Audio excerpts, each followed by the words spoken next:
Welcome to Career Tools. This week, getting back on track. Our first chapter, Don't Miss a Deadline. Here we go. Okay, Wendy, we all get off track sometimes. We have a week where nothing goes right, programs crash, services aren't available. You have an unexpected absence from the office, or you have to fill in for somebody, or suddenly on a special project. And now, even though what you were doing made sense last week, you're behind in your deadlines, you're overwhelmed with tasks this week, now. And we've seen this happen a lot. People get frustrated, which of course makes it worse. So how do we recommend people turn that situation around rather than going into a spiral? These situations tend to snowball.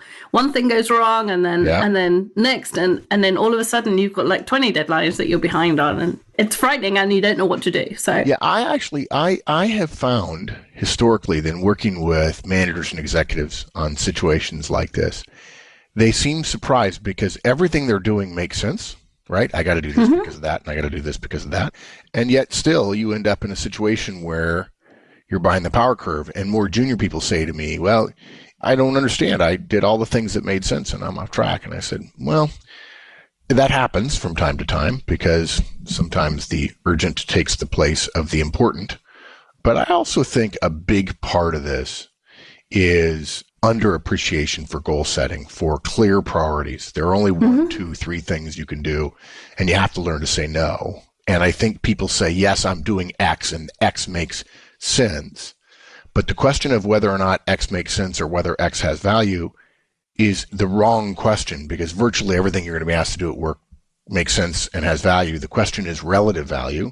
And without a clear understanding of what your goals are, what your objectives are, what your priorities are, right? Yeah. If you're not sure where you're going, any road makes sense. And I think that's hard work. We're also able very easily to justify doing the things we want to do and that we like to do, and saying this makes sense when it's not necessarily what we should be doing. Well, yeah, email's a classic example. I believe one of the biggest productivity killers has been email, because email's about efficiency rather than effectiveness. And people come back to their desk and they log into mail immediately when they come back from a meeting because they don't like the feeling of there being emails that they haven't gotten to. They fear an untamed inbox. And so they're constantly doing mail. But that fear is not what you're paid to abate. You're paid to deliver productivity on your primary responsibilities. And email is never listed as a primary responsibility. Yes, you have an email culture at your company. Yes, we've heard that before, but there are ways around that. Okay, enough. Too much introduction talk. I usually don't do that. So what's our guidance? Okay, so we're going to review the entire workload on Sunday night. We're going to estimate the time needed for each task. We're going to add the tasks to our calendar. We're going to plan the first 1, 2 actions. We're going to work our plan during the week. And then if we need to, lather, rinse, repeat. We're going to do it again the following week. Exactly. Yeah. Okay. So we've talked about this before in some of our personal productivity casts about reviewing your workload Sunday night. In other words, having a plan for the week. Yeah. And when we get off track, it's often because there's a lot of stuff in our head, and maybe some stuff written down in a notebook, and maybe some on a piece of paper, and some stuff in your email that you need to do. And it all starts to, every time you look at one, you're reminded of another, and then you're all over the place. Yeah. And when you're thinking about all the things you have to do, you're not accomplishing any of them. No, you're not. And they tend to be a mixture of things as well. You can have like buy light bulbs and finish, major marketing project, and they're both in your head as if they had the same importance, which isn't helpful either. So the clean sweep terminology is from David Allen's Getting Things Done book. Let's not pass by David Allen too quickly. David Allen is a guru to us. We love his systems. If you've never heard us talk about David Allen and Getting Things Done, what we often refer to as GTD, we highly recommend you try it. The profusion of inboxes that have occurred in the last 20 or 30 years mean that you are going to feel overwhelmed quite frequently. Guys, if you feel overwhelmed, you're normal. It's not like everybody else is not overwhelmed and you're the only one that's underprepared. And one of the ways, every single time I do a clean sweep with David Allen's guidance, I assume it's like for other people going to the spa, which doesn't appeal to me, or cleaning the house, the spring cleaning, or that feeling you get of when winter is over and you open up the house and you get some fresh breezes and you scrub from top to bottom and you put away everything, or you put away everything after Christmas. That feeling of clarity, especially mental clarity. I know what I'm supposed to do. It's clear to me, and I have a list, even though I'm not really a list guy, and I'm going to work through it. Absolutely fabulous. If you haven't read Getting Things Done, it's a book. We're recording this in early 2015. The book comes out, I think, sometime in 2015 on Kindle. It's been only in paperback and hardback for years. So if you want to wait, that's fine. But it's one of our books that I think I gave it 5 stars on the website. Yeah, and there's a ton of stuff on the website, on the internet, about how to implement it, different methodologies because it's a very flexible system. Yeah. People do use it in different ways, and so there's tons of stuff and diagrams and all sorts of stuff. Let me say something else. I'm married. Wendy isn't. Please, no marriage proposals to Wendy that cause her to move or be less productive, guys. But look, if you're married, don't sit down at your home desk Sunday night without having talked to your spouse. If you have a busy week, Thursday or Friday, and you realize, I got to get back on track by next week, I can't do another one of these, I've been off track, whatever, go to your spouse and say, honey, look, I had a bad week. I'm going to need an hour and a half or 2 hours Sunday night, 8 to 10 or 9 to 11 after the kids go to bed, if you don't mind. And the shows we would normally watch, maybe we could watch them Monday night, or if I could just have a couple of hours quiet time, I'll sit at my desk. I just need to consolidate all the stuff and come up with a plan for next week. Don't just sit down and start doing it, or don't think about it all weekend and be unpresent. Be present and then say, I'm going to do that Sunday night. I'm going to be with my family during the weekend, and then on Sunday night, I'm going to do it. Or if you're single and you want to do this on the weekend when you have some time, great. But don't take all weekend to do it. Schedule 2 hours on Saturday morning from 8 to 10 and get it done by 10 o'clock. Rather than doing it for a little while and then walking away and then feel guilty for the next 2 hours while you work out, and then feel guilty some more when you go to the market or you hang out with friends or whatever.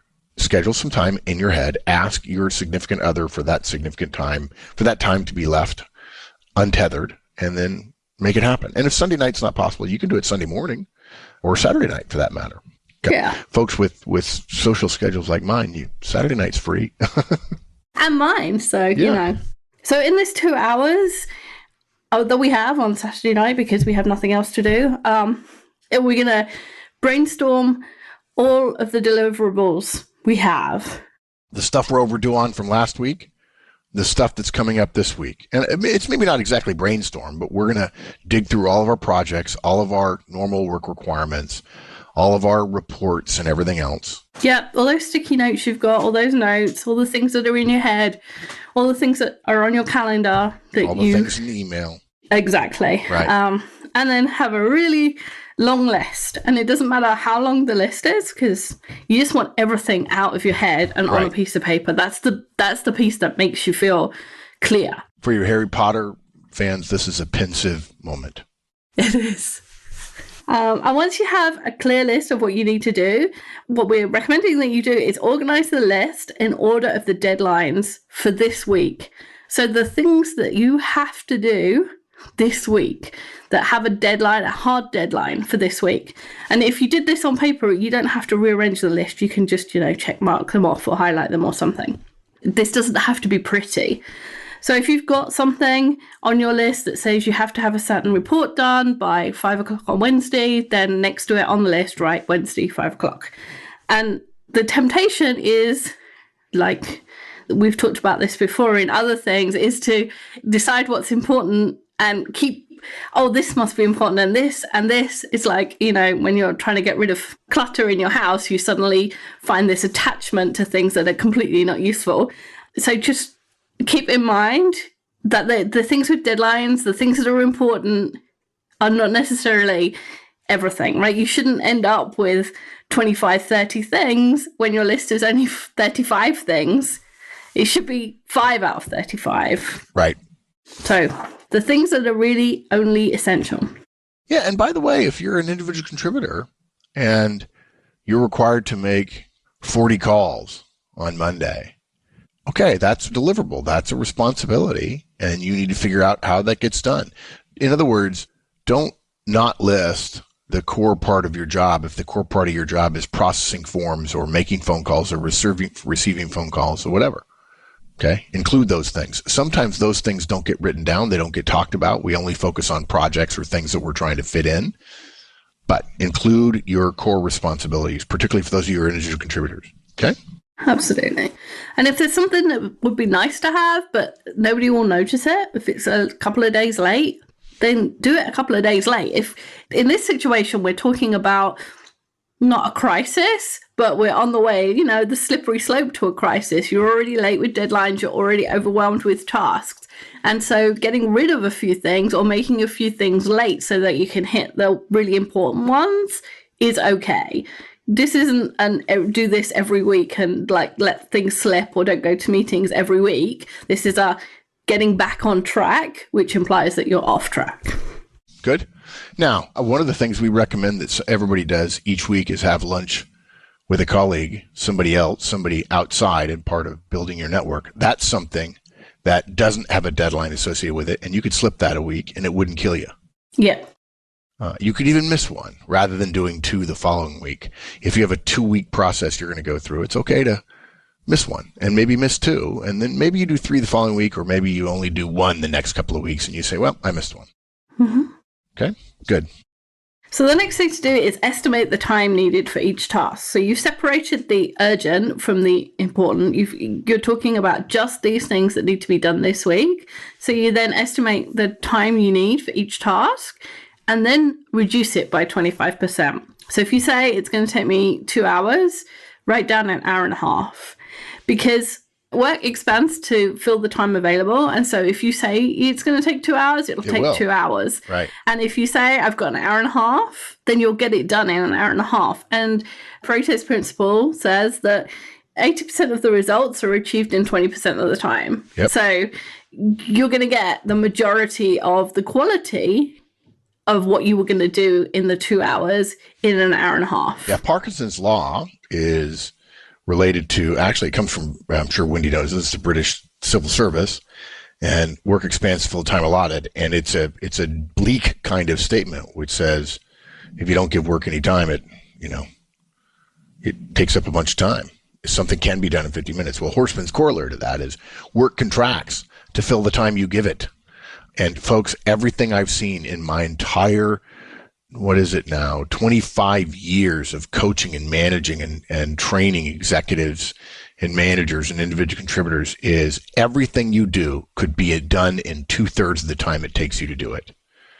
And you've had times where you had to do it, where you absolutely had to do it, and you put something together and nobody seemed to miss. Nobody seemed to notice that what you usually spend 3 hours preparing got prepared in half an hour that week because you forgot or because you had a personal crisis or a professional crisis or whatever.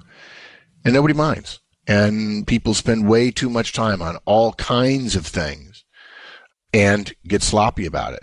Or assume that because you're good at it, you can do it in bits and pieces, and you end up spending a couple hours in bits and pieces when, in fact, had you done it all at once, you could have done it in an hour or in 45 minutes. And periodically, probably once a quarter, I try to write a cast in an hour. And I'm able to do it every time. And I'm actually now, over the last 7 years, I've reduced the amount of time it takes me to deliver, to write the average show notes. For those of you who are licensees, you, of course, have access to all the show notes. If you're not a licensee, you ought to consider becoming one for $200 on an annual license. If for no other reason that you don't have to listen to Wendy and I, you can simply read the cast in much less time. And, of course, then you won't have to go back and listen to the cast again. You can simply read it when you need a key point from it. Very efficient use of time. Yeah, you can contract everything you do, other than perhaps meetings. And now I say meetings and I realize, the average person is running meetings terribly inefficiently. But you could absolutely contract the number of time. 25% is frankly not as unachievable as you might imagine. It's absolutely not aggressive. And if you're struggling with that concept, one of the things to think about is the day before you go on vacation. It's amazing how much stuff we get done on the day before we go on vacation, and how much stuff we decide to delete or give to somebody else or just not to do. because we don't have time. And so the day before we have 8 hours and we've got to get all the essentials done. And that's essentially what you're doing now. Okay. Then we're going to add the task to our calendar, right? Yeah. So a list with deadlines is not really enough to plan your week, because you need to look at the deadlines over time and the time that you have available. And in a week where you're trying to get a lot done, then you need to be really focused on your calendar, because you're trying to resolve everything within the space of time. And the way we look at time is on our calendars. So you start fitting tasks into your calendar. And I find the things that need most thinking are easier in the morning. Most people do. There are people who say, oh, I'm an evening person and so on.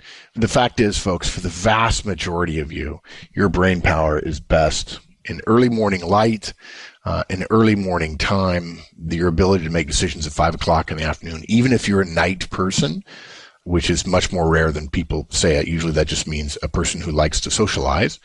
And by the way, I'm not giving you a hard time. We understand that people disagree with us, but that's what the science says anyway. Way better to do your thinking stuff, your more complex stuff in the morning. Yeah. So when you're planning your calendar, think about, okay, this is the best time. The first 2 hours of the day are completely precious, and don't waste them on email or calls or something that you can do later that doesn't take as much thinking. If you've got real planning or really hard tasks to do, difficult tasks, then do them in the morning. And then what you don't want to do is completely fill your calendar for the week thinking, I've got all these deadlines, I'm going to get them all done, and so I'm going to leave no gaps. Right. You got to leave some gaps. Yeah. Well, for a start, you still need to look at your email. There still might be something urgent. You still probably need to return calls. Your boss will probably want some time. Yeah. It's interesting. You're talking right to the crowd, and I would actually say that differently. I would say you don't need to look at your email, but you need to schedule those breaks nonetheless, because we know you're going to look at email, and we simply want you to only look at email during those breaks rather than when you're actually working. In fact, if you're really smart, you'll have followed our email guidance and you'll only be looking at email 3 times a day. And if you're even smarter, you'll have set up your email client, say Outlook, on your desktop to only ping the server when it's up, and when it's not up, just shut Outlook down. Mm-hmm.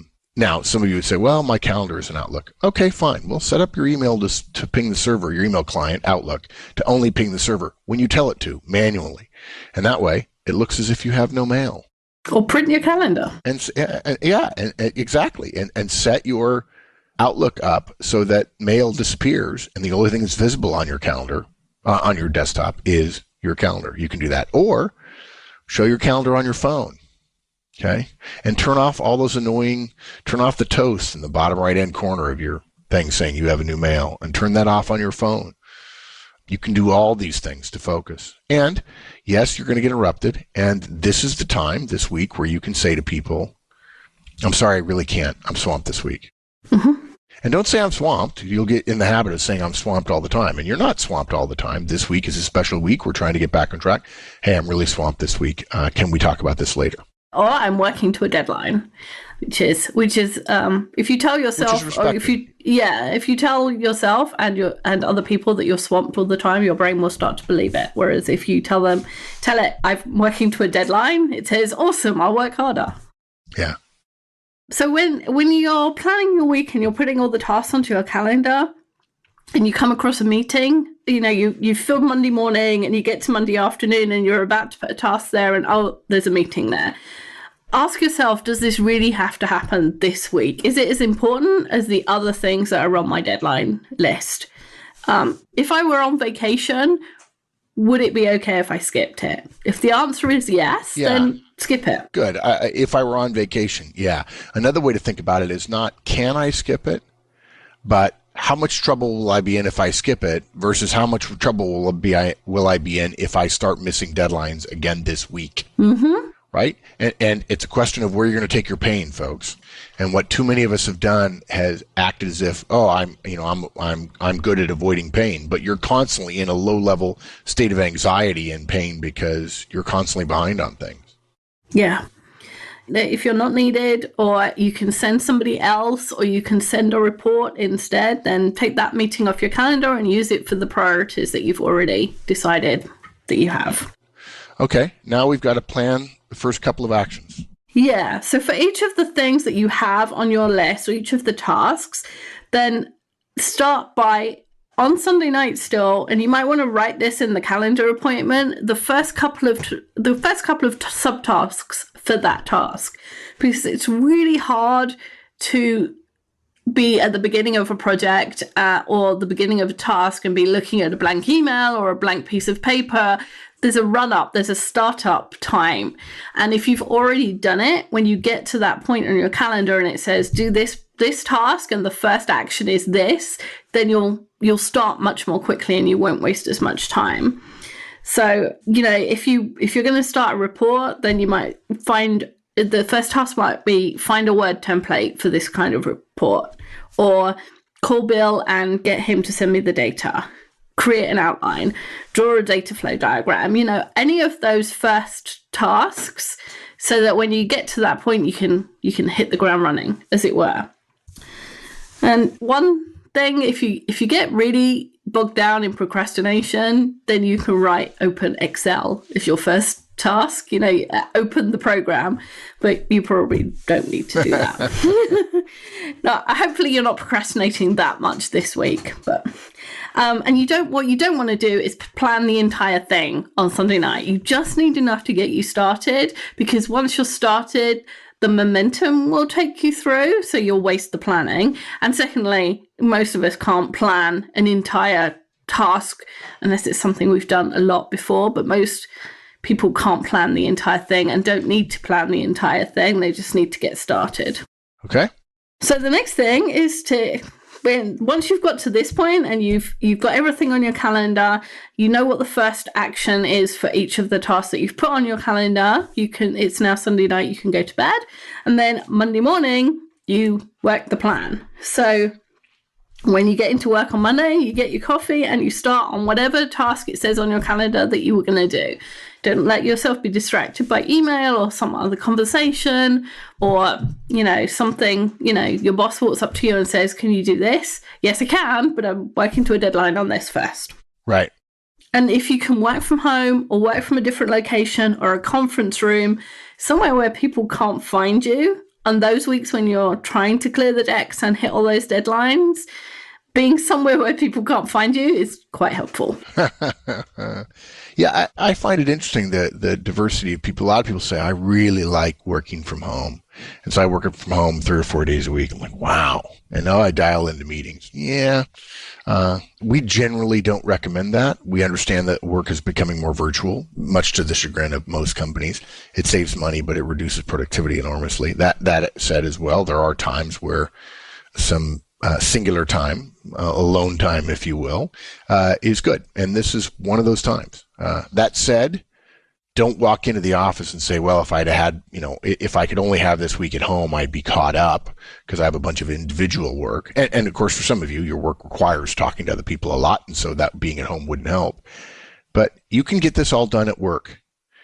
The interruptions you regret at work can be eliminated. You can simply stop interrupting yourself. And by that, I mean, when someone else interrupts you, you allow it.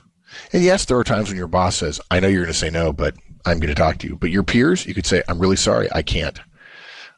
They wouldn't do it if you were in a meeting.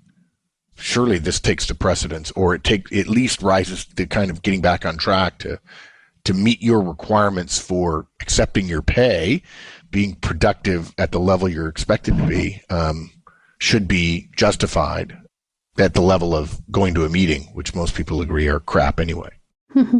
When I used to work in a team when we worked open plan, and so we were in groups of 4 with the low dividers between us. Because those people were close to me and we worked together every day, it was easy for me to say, hey, I'm having a week where I have to hit everything. I'm going to concentrate. Excuse me that I'm not going to joining in any of the conversations this week, but I really need to concentrate on getting some stuff done. And then people wouldn't interrupt me. So the people around you, you can easily have that conversation Monday morning and people probably won't interrupt you. In fact, in my case, they would bring me coffee on a regular basis without me asking. So it can work to your advantage. Exactly. And we talked about this, closing your email account, turning your phone onto silent, turn it over so you can't see the screen. If you think people will worry if they don't get an email response from you or a phone response from you instantly, then leave a message or an autoresponder that says, I'm in meetings most of the day. I'll respond to your email as soon as I can. And that's not a lie, because you're in meetings with yourself. Yeah. And then all you do is follow the plan. And this is my favorite bit. Keep score. Because if you cross off those projects, if you print out your calendar and you can, cross them off or with big black marker or a gold star or post it to your Facebook status, whatever you want to do to celebrate having got that one done, that will give you the encouragement and the momentum to keep going. Yeah, and recognize that at the end of the day, there'll be some stuff you missed, and that may require some adjustments, right? Yeah, the plan will not survive past 9:15 on Monday morning, but you can get most of it done. Everybody has a plan until they get hit. Exactly. Yeah. Okay. And then, obviously, you said lather, rinse, repeat, one of my favorite phrases, right? When it works, keep doing it. Yep. Exactly. So you're just going to keep working through your plan Monday, Tuesday, Wednesday, and each time you get to cross off a task, you have a little break, little celebration, and then you get on to the next one. Don't allow yourself too much time in between tasks, because you'll lose momentum and you'll lose the concentration. Yep. And don't worry about people commenting. If people say, hey, I haven't seen you much this week, say, yeah, I'm working hard. I got deadlines, concentrating, whatever. And by the way, this feeling, not so much off track, but this feeling of being busy and being able to say no is essentially living the life of making priorities real and saying not just, yeah, I know my 3 priorities are here, and then I end up getting down in the details, but rather I'm going to live this week as if my priorities really matter. This is why you can't get on executives' calendars. Executives don't say no to you because they're superior and they can. They say no to you because the half hour you want with them doesn't rise to the level of justifying time spent on that relative to the value they would get out of that half hour spent on their priorities as they understood them, reaching out to new clients or improving processes or reducing costs or whatever it might be. Executives get a bad rap for being arrogant when in fact they're not being arrogant at all. They're simply living their priorities because they know if you have 1,000 things to do in a week, you better get 200 of them done day one. Mm-hmm. Or actually more than that, because you're going to have curveballs Tuesday, Wednesday, Thursday, and Friday. And too many people misunderstand that. And this is simply you saying, I need to be a little bit militant, a little bit tough, a little bit willing to ruffle some feathers in order to get this stuff done when I'm off track. And some of you will discover once you get back on track, you're going to like the feeling of having done 80 things in a week when you normally only get 50 or 60 done. And you're going to adopt this on a more regular basis.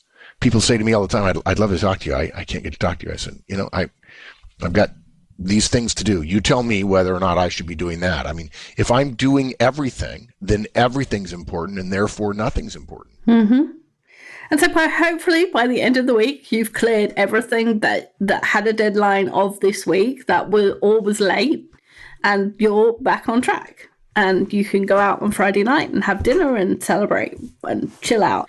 And if you haven't cleared everything, or you've still got things late and you've got more deadlines for next week, then just do it all over again. Start again on Sunday. And I think you're right. I think you'd enjoy the first week so much of having all of those things crossed off and the peace of mind and the feeling of clarity and organization, that actually a second week or a third week wouldn't feel so bad. It wouldn't feel like, oh, I got to do this again. It would feel like, yay, I get to do this again. And now you're on a new S-curve. Yeah, absolutely. Which is part of productivity's, it's the siren call of productivity, getting on a new S-curve. Yeah. Mm-hmm. Good. Shall I review? Yeah. Okay, so we're going to review your workload Sunday night, estimate the time needed for each task, add the task to your calendar, plan the first 1 or 2 actions, work the plan, and then lather, rinse, repeat. Good. Okay. I agree. I think this is one of those things that people could easily get addicted to. And being overwhelmed isn't fun, but take some time away from the office, make a plan, then work steadily toward it, avoid some of the time wasters and some of the distractions, and get back on track, and then discover you may like this new way of getting a lot of stuff done by being focused. Absolutely. Good. All right. Thanks, Wendy. Thanks. Bye, everyone. That's it, folks. The first chapter of several about how to get back on track when you got sidetracked. It happens to all of us. See you next week.